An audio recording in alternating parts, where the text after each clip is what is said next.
Jusqu'à présent, le Nigeria exporte à peu près 22 millions de tonnes de gaz liquéfié par an, mais rien ne vient sur l'Afrique. Donc nous avons décidé de faire une usine complètement indépendante, prévue uniquement pour livrer les pays africains. Nous avons déjà aujourd'hui une flotte de 300 camions qui sont aussi propulsés au gaz naturel, c'est-à-dire que nous n'utilisons plus de diesel pour nos camions, donc tous les camions vont fonctionner directement au gaz naturel. Ça veut dire qu'il y aura une économie en logistique et surtout pour les pays enclavés d'à peu près 30 à 35% sur tout ce qui est logistique interne en Afrique. C'est-à-dire qu'on va livrer toutes les centrales qui sont aujourd'hui au fioul.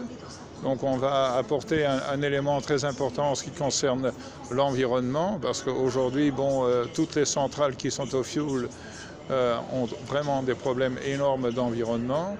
Et aussi en ce qui concerne, comme si on prend la centrale ici sur Cotonou, une fois qu'on commence à livrer du gaz, je pense que vous allez réduire de 30 à 35% vos coûts d'énergie directement sur le Bénin. Les deux gros avantages, c'est d'abord l'économie en général, c'est-à-dire que l'électricité va être réduite de 30 à 40% en ce qui concerne le prix de revient.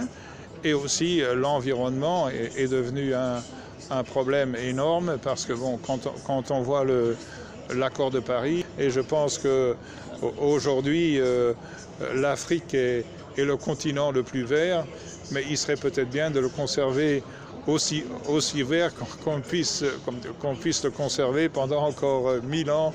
Aujourd'hui, on est en train de réduire les consommations de charbon en Inde et en Chine, mais aujourd'hui, quand on voit le Nigeria a développé de nouvelles sources de charbon aujourd'hui, alors qu'ils ont une des plus grosses réserves du monde en gaz.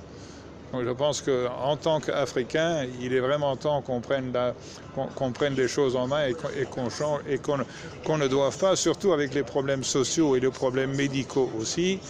Il ne faut pas que dans 10 ou 15 ans, on ait des problèmes médicaux énormes à cause de la pollution.